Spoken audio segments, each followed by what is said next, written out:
Hey friends, hey family, hey loved ones, friends, familiars, and fools, alchemists, reflections, and tools. Yep, because we're all that. And we forget that we're playing a being. We're playing things out for each other and for ourselves to recognize certain things that we've rejected, denied, or sneakily hid from ourselves. Hidden in plain sight, hidden inside. And I'm coming to you today in a vulnerable state and stripped bare of all the things that I thought I had to be, or needed to be, or should be, to be accepted, to be good, to be enough, to be worthy. Yeah. To be myself, to be safe, to be included, to belong. Letting all those things go to sing my own song. And so I wanted to, share a few things and a few insights and a few revelations that I've been receiving and working with and weaving into my tapestry. And coming into more awareness of these things that I hid from myself and playing a game with myself, hide and seek. And playing a game with God and all the things, that we are and we are not. Like, to differentiate and to remember. To remember, that we're part of one big whole and that we are whole and we are all this wholeness, pretending that we're not. And so, there's a lot of things coming up for me and going into some cycles of completion, so that we can be reborn into the new life that's here waiting for us, and that we get to create and nurture and water for ourselves. The love, that we have for ourselves, that we can give to ourselves and we can share with others, and receive together. And so I've had some humbling experiences that remind me to help me unwind and remind what's really true, and also to let go of certainties that tie us to something when we're certain about something. And we kind of limit ourselves and bind ourselves in the conclusion we've come to, or the belief that we have that we need to reinforce, and sometimes a lot of those things are assumptions, and they're easy to make because, they fit in nicely with our narrative or what we want to believe is true, or, what we're comfortable in believing is true. And so it does take courage and guts to really look into the truth, or to challenge what we believe is true, or and what's true and what's not true about ourselves. And so just accepting it all right now, and letting judgments go, letting the judgments and condemnation go, to accept all those parts that I rejected, and just letting go of all the things that I think that I know, so that the one that knows can reveal to me what I need to know. So, completion, cycles of completion. And I've been working with the plants lately, and one of those plants is comfrey, and that's an herb of Saturn. And Saturn, teaches us all about alignment and structure. Not because it wants to constrict us or punish us, but because she loves us so much that she wants us to be in alignment with our integrity. And she'll let us know, and she'll show us where we are out of alignment with our integrity.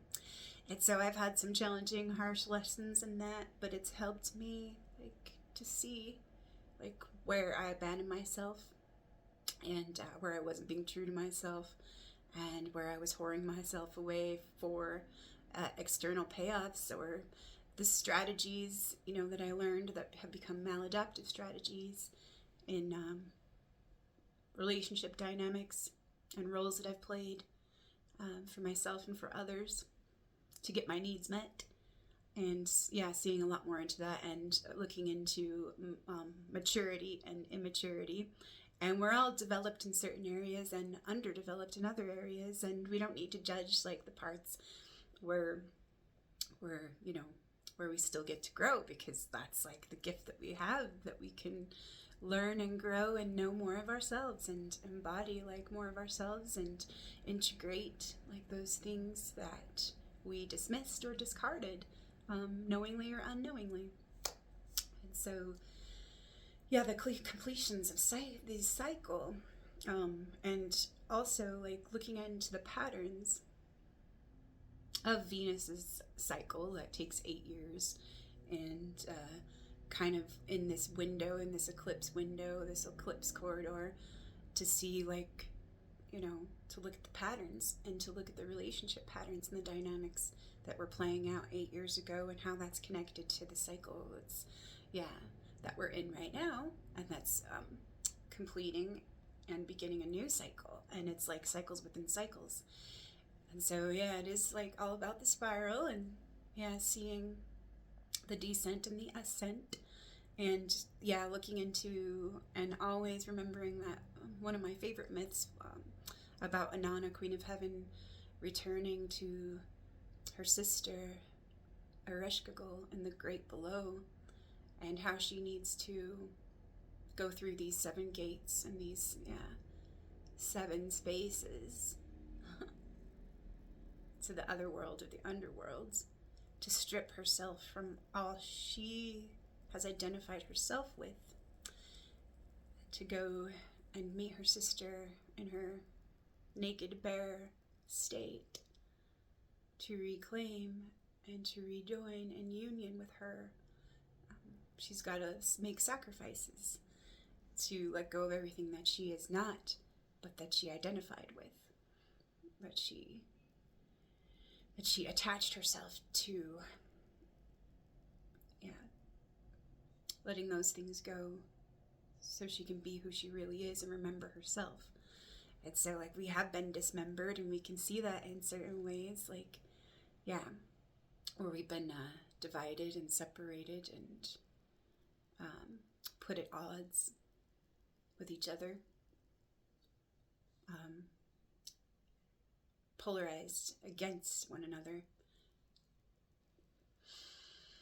And so yeah, it is interesting to look at the 8 forces that do sustain creation, and one of those things is union, and one of those things is division, just like when the egg and the sperm meet together and they join in union, but then after that there's a division because it multiplies. So it has to divide first, and it's just like none of those processes or any of those forces are wrong.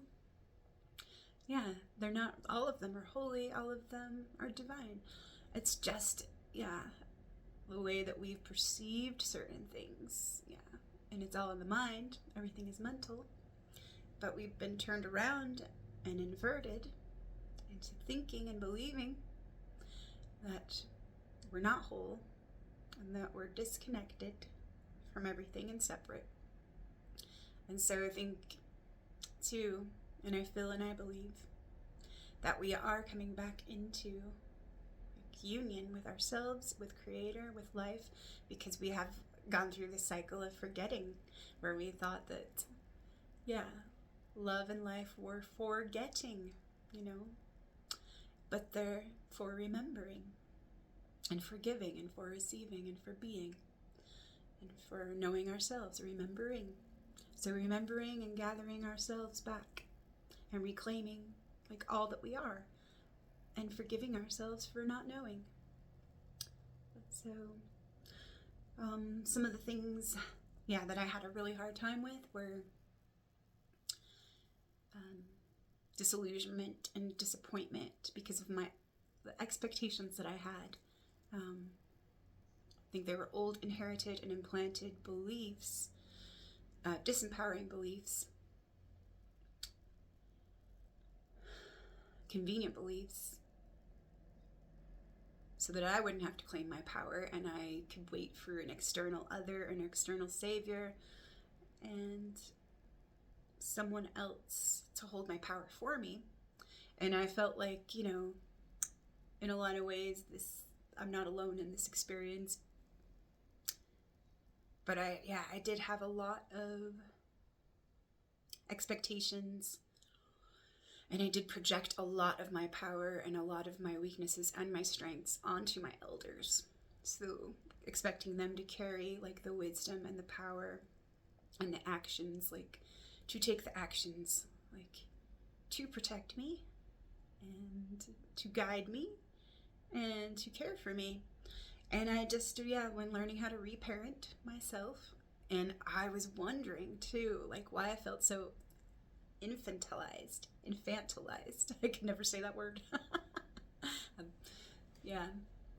Infantilized. Why I felt so infantilized, like by my elders, and like kind of like feeling like no one sees me or takes me seriously or values what I have to say because it goes against their programming and their agendas and what they've identified with and what they've invested in or energetically attached themselves to. And so, it's been eye against eye, really. And I was very, very angry and upset with them, and a lot of it was a lot of confusion because I did hold them in high regard, and I did in certain ways put them up on a pedestal.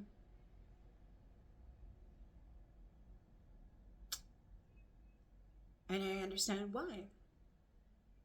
And so, some of that disappointment, disillusionment, and disenchantment with my elders, and mistrust, and distrust. Like not being able to trust them because they betrayed my trust. And I felt like they betrayed me as well by choosing their own attachments over the care that they had for me or the contracts that they had with me. And maybe it was a misunderstanding too that they had never agreed to, but maybe in my own mind, like there was that contract that they, were the ones that would care for me and protect me and hold that power and wisdom. But I had it all along, and now I accept that, and I will receive that, and I know that they have their own to reclaim and to work with. And so, one of the things that I realized was that initiating that conversation with a family friend a week or two ago on Facebook, because Facebook has changed so much, I can't even believe how much it's changed, and I'll say a few things about that later, but I just watching the back and forth of this power struggle of who's right and who's wrong and who's up in the night, who's delusional, and what's really going on in the world. And because there's a battle of perception going on right now, and competition, divided competition and comparison, where we seem like we haven't been able to hold space for another possibility, another story, another experience, another perspective. It's so black and white right now. And either or when it's and all. It's so, I realized that a few of the projections that I, was unconsciously projecting. But it helped me to see so much, like, in this interaction. And so it is alchemy in action and care in action. Even if there are mistakes made, but there are lessons learned, and mistakes. I hope you do make glorious mistakes and learn from them. And I hope they're as graceful or as messy as they need to be. Especially if we really need, that experience to show us something potent that we wouldn't have seen if we wouldn't have taken the chance and been vulnerable enough to take that risk, to be wrong, and to reclaim, those errors made in ignorance, and to just own them and be accountable and aware of them. And so, yeah, that's my goal and my main agenda, is to correct my errors made in ignorance and to own, my own shit and my own gifts. So, because it's all part of the same thing. And, so I'll share a little bit about that. I picked these up. They're just little labels, because I've been thinking a lot about labels and how labels are a convenient little thing, and how we use words and descriptions to define certain things, like to tell ourselves certain stories or make them fit into certain narratives or certain images that, that are convenient for us, to reinforce, that we think support our place in the world, or our identity, or our belonging, or our survival needs, but really are manipulative and kind of take away from what we really are when we identify so blindly with certain labels, and shove ourselves into an either or box or paradigm. And sometimes, labels, they can stick. We make them, they're pretty sticky. We stick them on other people, or we stick them on ourselves, but they're not really true or accurate, when it comes to the whole scheme of things. And so I feel like we really limit ourselves by the labels that we use to describe things. And sometimes language is the tool that we do have, that it can be pretty limiting, but it can help us see where we can open wider, or dissolve certain labels to see things as they are and not how we want them to be, or what we think they should be, or how we're comfortable in defining, describing, and categorizing them. And so I do have this other journal that I picked up from April 2022, and it was just flipped open to this page, April 4th, 2022, and it's April 13th actually. So, compassion rather than comparison. See with her gentle eyes, forgive yourself, I forgive myself, I love myself, I love myself, I love myself. Ho'oponopono, I forgive myself. Curiosity rather than condemnation and judgment. Curiosity over separation and divided polarity, divided competition, or rejection of the self. Just get curious about things, instead of, ew, this again, or just be like, ooh, what do you have for me? What are you offering me? What can I receive? What can I see about this? Gratitude, faith, and courage. Remember who you are. Unburdening my heart and my soul, unraveling the false story of control and defensiveness, the defense mechanisms of the lower ego, the lower mind, and the old protective or strategic, constrictive methods of keeping myself small, falsely humble, safe, quote unquote, separate, concealed, limited, cut off, wounded, betrayed, excluded.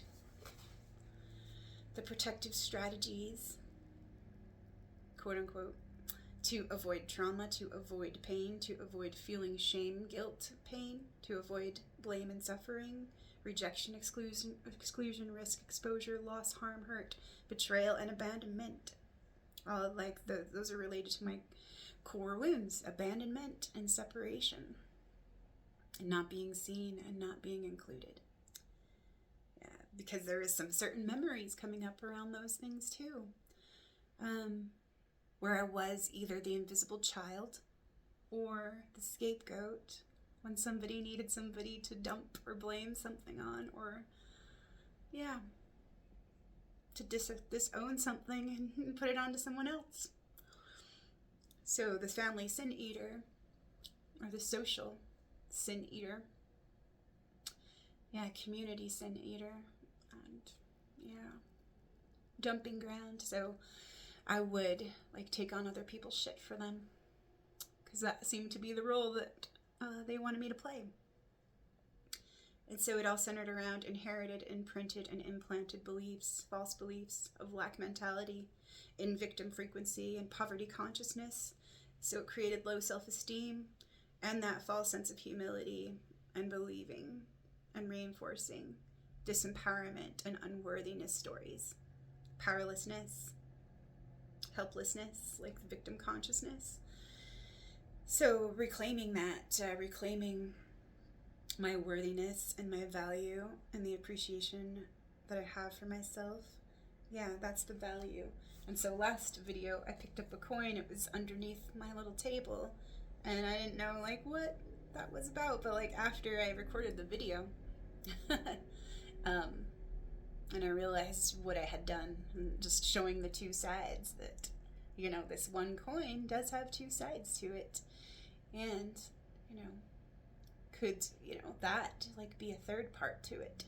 I mean, yeah, and it's like all about value. And there's an image of, on the head's part of it, like of a queen, of a woman who's got a crown on, and on the back it's an eagle, I believe.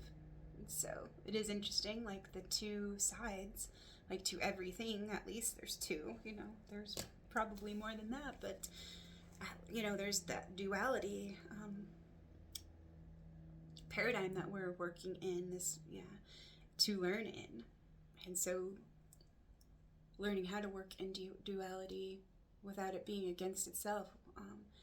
And I mean, we got to experience that too, and that's valuable to see how things are created and how like life operates like in that paradigm of disconnection and separation from itself. And how can it be too when it comes back together in alignment with itself and remembers? Yeah, all that it is.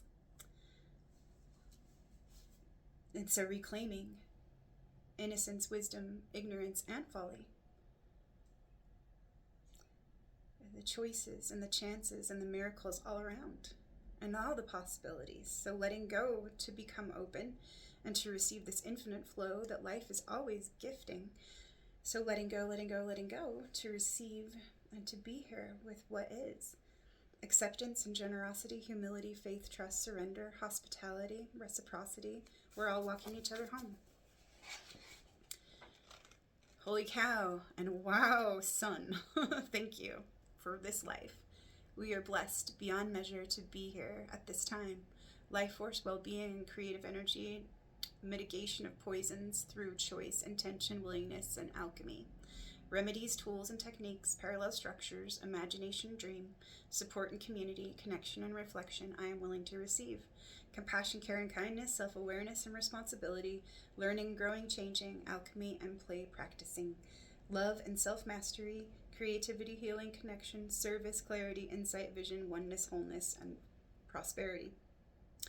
Heart coherence, integrity, wisdom, truth, joy, and beauty, valuing, appreciating, consciously participating, intentionally living, and attending to what matters most to me.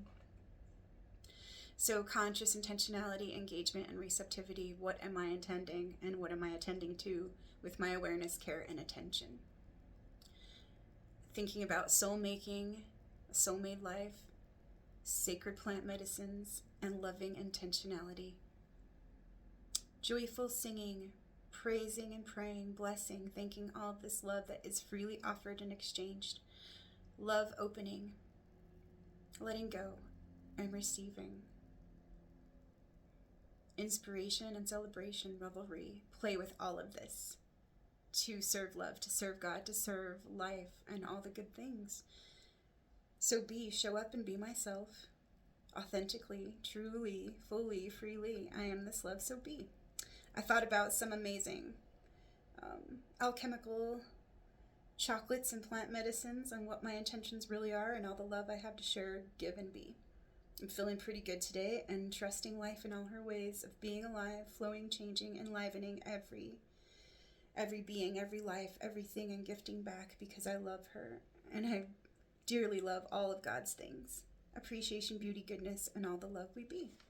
So I was talking with my aunt yesterday and just telling her, I just love life so much, and I love creation. I just want to have a romance and just a love affair with life and with the goddess and with this earth and with all the growing, living things in it.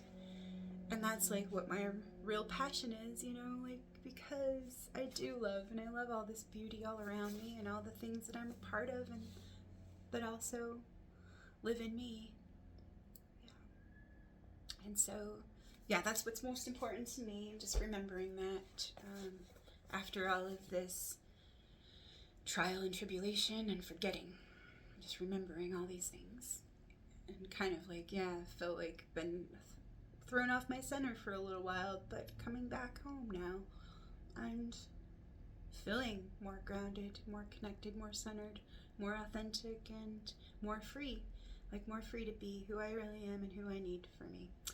And so I can acknowledge, and I can recognize, and I can take accountability for the mistakes and the errors and ignorance that I have made.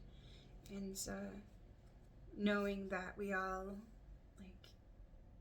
are part of this thing and this awakening and this remembering and this forgetting, and that the goddess does hold all of it within her, and she holds all of these possibilities, and some of those possibilities include denying and rejecting and being against herself.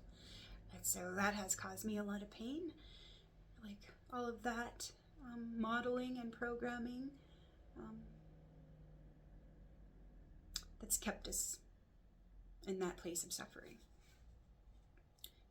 And so what I realized, was my discomfort and my need to bring certain things to the attention of friends and elders and community that I felt like needed a little bit of help to see things. Not to really necessarily see things my way, but to see things maybe in a wider, more open way with more possibility than just what I perceived as the pinhole perspective that they were viewing life through, through the lens of a straw, and thinking that it encompassed 360 degrees and that it was totally all true and the only true reality. And not being able to accept anything that would threaten or challenge their existing beliefs and their existing experience that they're having, and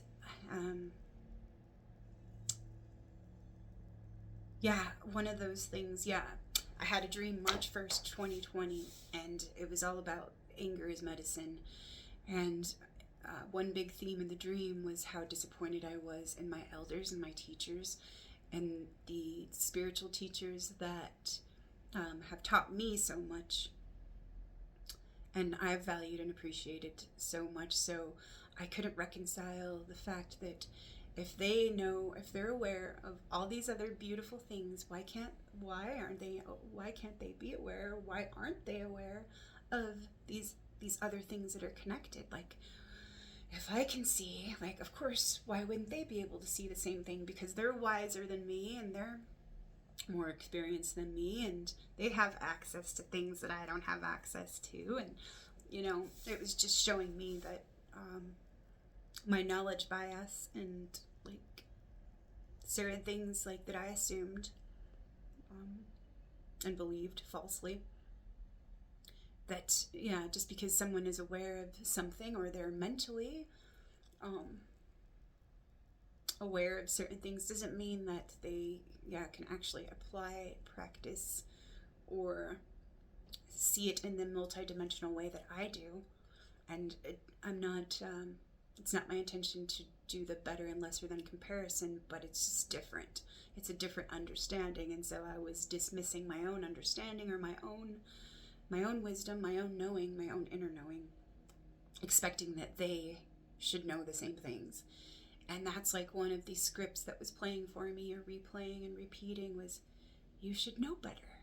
You should know better.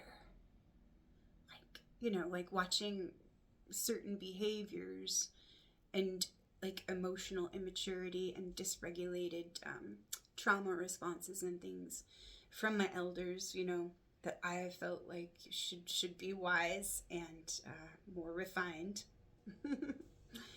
And just seeing them in that light was really harsh and disturbing for me, like really disappointing. And I just felt like, wow, if they, can't discern and have, clear vision or clear sight about manipulation that's happening and the deception that's happening, like what kind of discernment do they actually have? Like, was everything a lie? So it made me question like everything, like what was bullshit and what wasn't, because it all seemed to be bullshit. Every bit of it was bullshit. And so it was just like I had a hard time with the bullshit, and I would work with the bullshit, and then I'd be like, okay, awesome, this is bullshit, yay, we're gonna grow some flowers and mushrooms and good things with it. But then other times it was like, I can't stand the bullshit, so I'd have to step away from the bullshit and my own bullshit and see how I was bullshitting myself. And that helped. It helped me. But it just like a lot of things though I just couldn't reconcile, and I was wrestling and struggling with it just to accept it. And because like communication has been severed and cut off and non-existent, there was no reconciliation available. And so there was no questions that I could really ask them. And so I got to ask myself, through self-inquiry and introspection. So one of the things that I have been desiring now is to reach out to them and ask them different questions now that I'm less hostile and not in that place of blame and in the deep recesses of that betrayal. Like I was wallowing in self-pity for a little while, and that's okay that I was, because I needed to go there for a little while, but I did end up getting stuck there for a minute. And then I was given a choice, like, you've been playing here for a little bit, and that's okay that you are, but you don't have to stay here any longer. You're just hurting yourself, like, by staying here longer. There's so much more, like, for you here right now that you're not, like, really seeing or receiving or opening to, because you're just looking at your wounds and, like, what's lacking, what's missing. But there are so many things that are available to you right now that you're not seeing because you're focused on the lack, And, so just redirecting my focus to what is here and to what is available, and to the gifts that are being given, and to the gifts that have been received, and the gifts that can be watered and nurtured and planted, and that have been seeded already. So go look at your garden and enjoy it. Like, enjoy what you've grown and what you've sown. Like, reap what you've sown, because you have like sown some very beautiful things. And then you can just trim and weed and prune different things. And that's like, seriously, the messages right now is just, okay, let's look and see like what we have, and let's trim away what's no longer needed, and let's make some space for the new that wants to be. And so, that's what I'll choose, and that's what I see for me. And I hope, that you also like can see those things growing and being nurtured and watered and cared for in your own life and garden. So the curious paradox is that when I accept myself just as I am, then I can change. So that's a nice little nugget there. And so with the divide and the blame shifting and the never-ending circle jerk game, because we don't want to take accountability or see the part that we played in the process or in the game. It's easier to look at someone else and project our shit onto them, or to dismember them or to cut them off, or to cut away, the things that we don't like, and rather than, going in and seeing what's really being asked of us. And one of those things that came up for me too was like criticism is a way to ignore like really like certain aspects in ourselves, like that need something, or that are asking for something, or that are no longer working for us. And so it's easier to focus on the outside sometimes, and that's just our survival mechanisms at play, and the illusion that draws us in and distracts us from remembering, like to go within and to see what we can attend to and care for on the inside, rather than complaining and demonizing the outside, or playing into those games. Others be othering others and blaming others, devaluing others, dismissing others, dissing on others, demonizing others, dehumanizing others, smearing and scapegoating, hurting others, and calling it virtuous. This is moralism.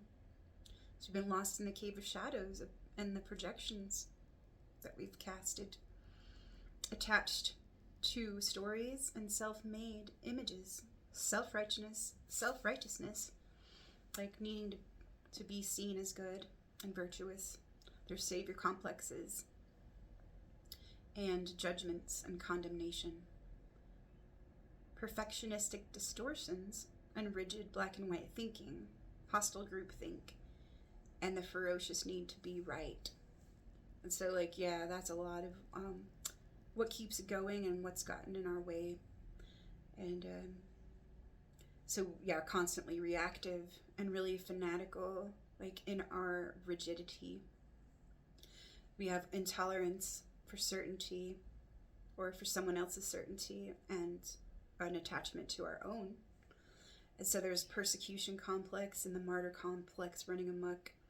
There's also the devouring mother and the virtuous victim, the persecuted rescuer, and the victimized persecutor, the drama triangles. So I've been thinking about like Hunger Games and Clockwork Orange and that kind of like mind control and manipulation. Where it seems to be taking hold in a lot of people's psyches. And so the Ludwig the Ludwig treatment there,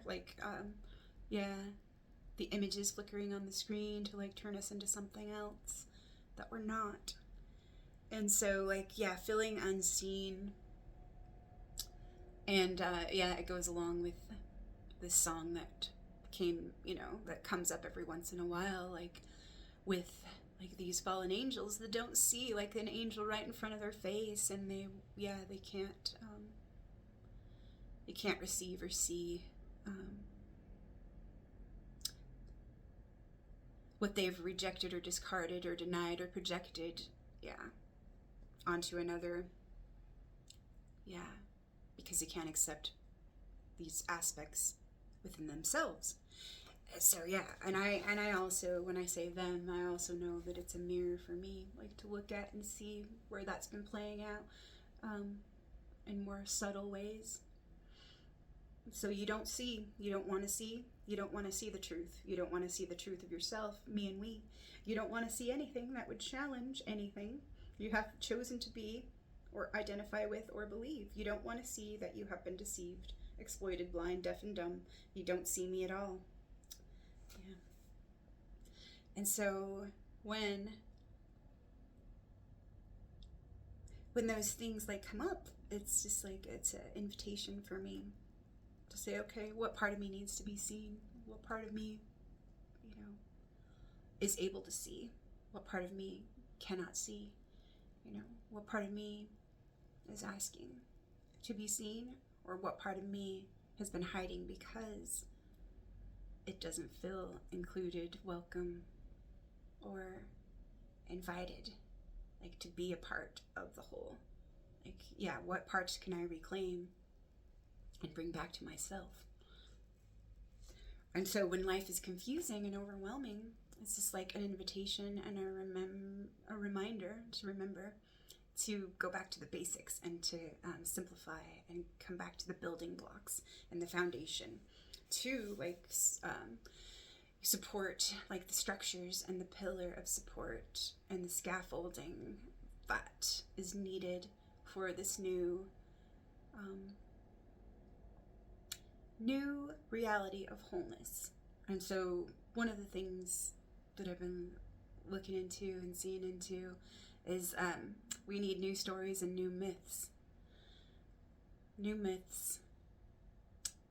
Like Joseph Campbell, I admire him for all of his, brilliant work and insights into different cultures and the myths that they use that kind of knit the culture together, or like that created a sense of needed unity or a purpose. And so I feel like that's what's been missing a lot, is like it's more like this mouse dystopian environment and like dynamic, because a lot of people don't have purpose anymore because of like where we are in this cycle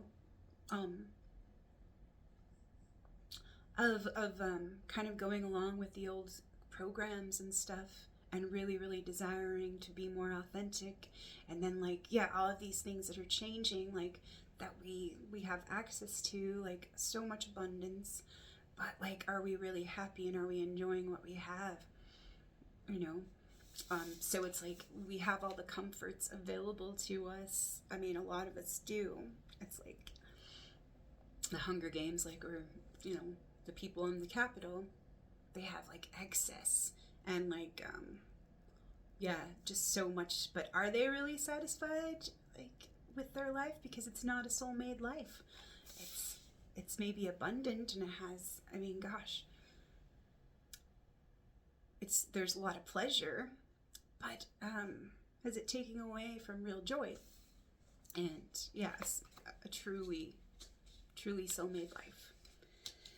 So return to the basics and the structures and the basic building blocks of life, and then just slow down to be here, be with whatever is and whatever task we're performing, or whatever is emerging for us presently. And there's nowhere else to rush to or to be except for right where we are with what's here, with what is. And so just like deliberately and intentionally slowing down and letting a lot of stuff go.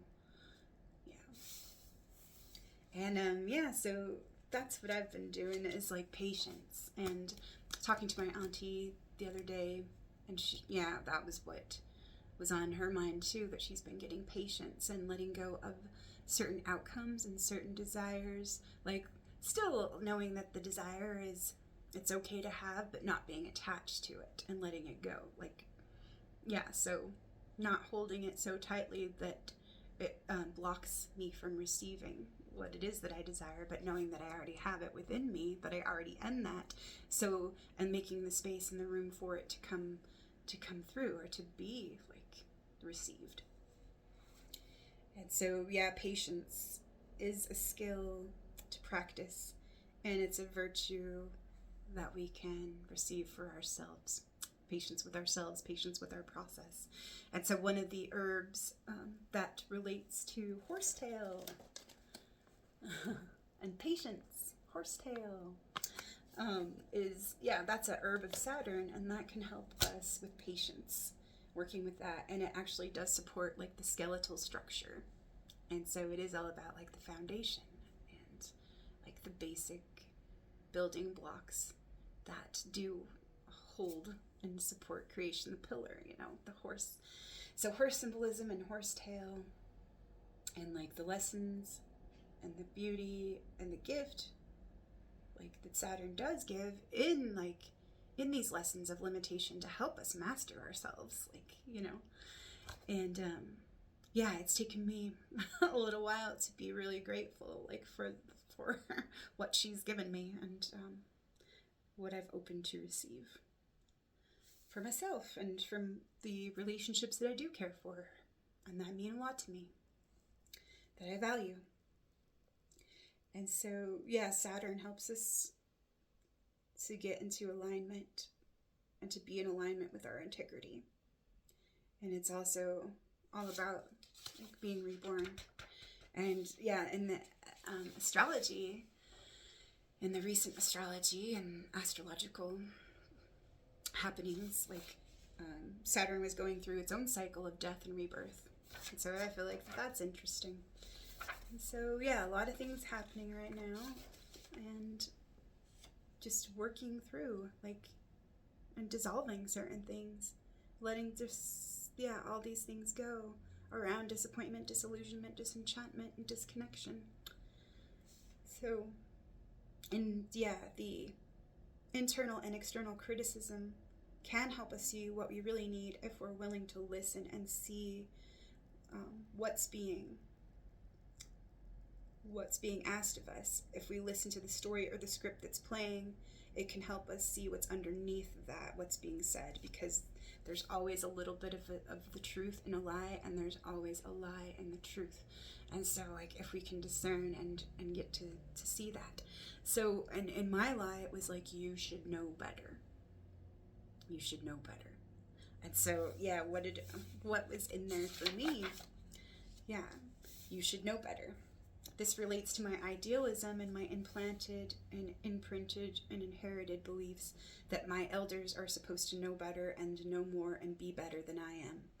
It's a sneaky way that I projected my strengths and limitations and my expectations onto them, so I wouldn't have to own my power and responsibility and own my own wisdom, guidance, and inner knowing, and be able to act on that.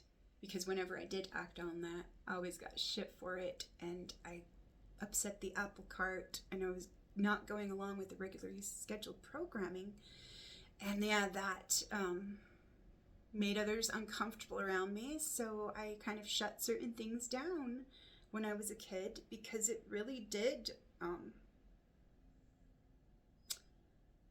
come across as abrasive to other people, or that, yeah, were just wanting to stay in their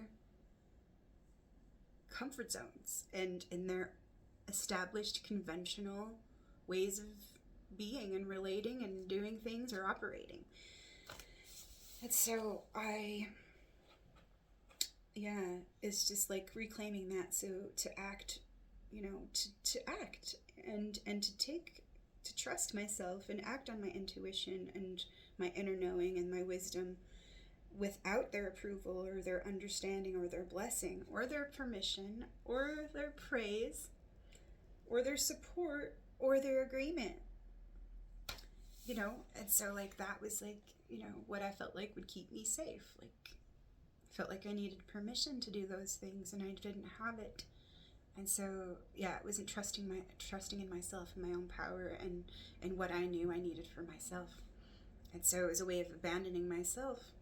And then all of these relationships in my life where I experienced that abandonment wound again and again would bring it all back up. And yeah, it's taken a long time to kind of get to the root. So it relates to childhood wounds of being told that I was wrong, unworthy, and I was misunderstood, I was misperceived, and then I wasn't believed.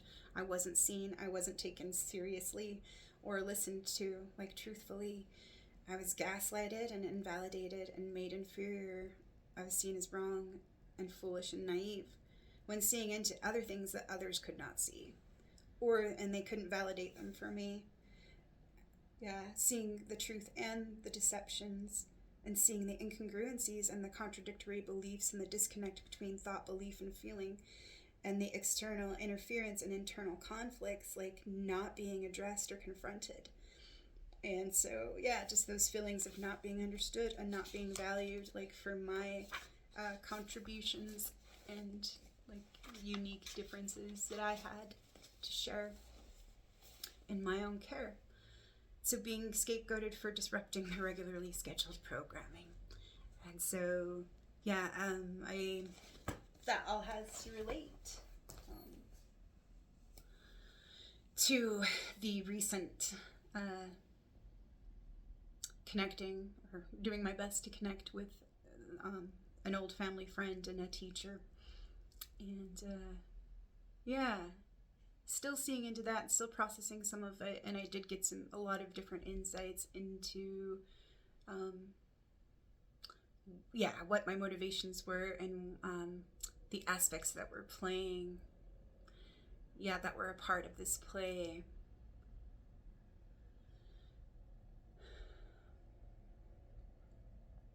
Really desiring to be seen, heard, and recognized. Yeah. And so it was a fun and uncomfortable experience, and felt a mix of feelings about it, and sharing like vulnerably, and then realizing too that sometimes I can get really passionate and hyper focused on something, and that's just part of my neurodivergent qualities, and the different ways that I'm wired, in certain ways where I have special interests that are all encompassing sometimes. And sometimes I can get carried away a little bit, and not everybody's cup of tea. But I do try and share with people that I feel will maybe understand, or that can receive some of what I am trying to offer and say, what I want to share. Because I do feel like maybe some of these things, even though they are, some of it's obvious to me, maybe it's just been overlooked or undervalued or not a priority, because there's survival needs that take priority sometimes when we're in a survival strategy and in trauma response. And so, just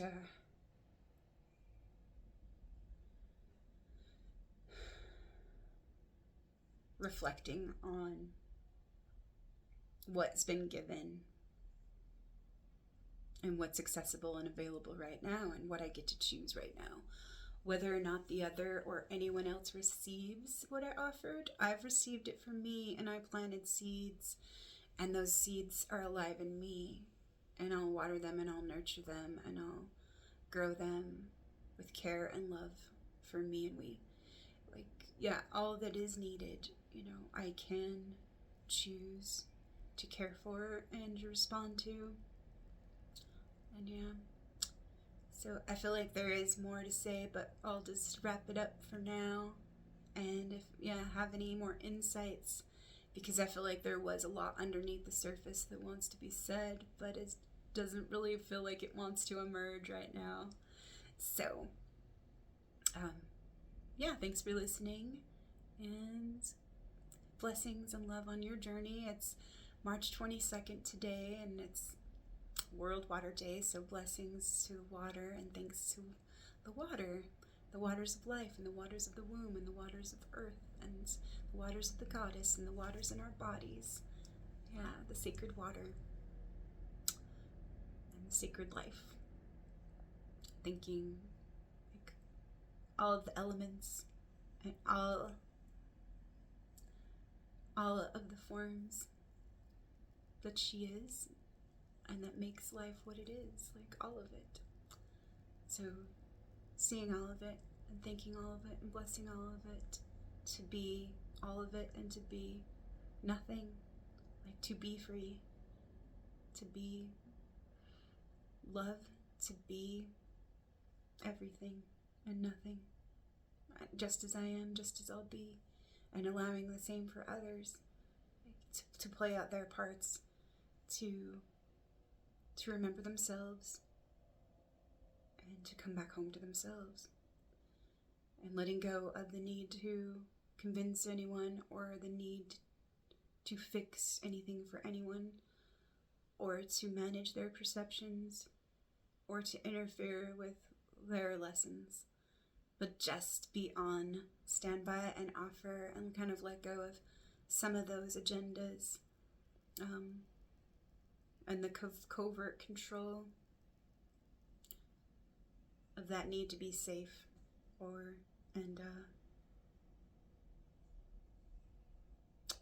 and belong to the whole, because I already am that. We already are that. So it's a matter of remembering. So with that, I'll say happy spring, and I love y'all. Be well, and be whole, and be true. Be all that you are for all of you. See ya.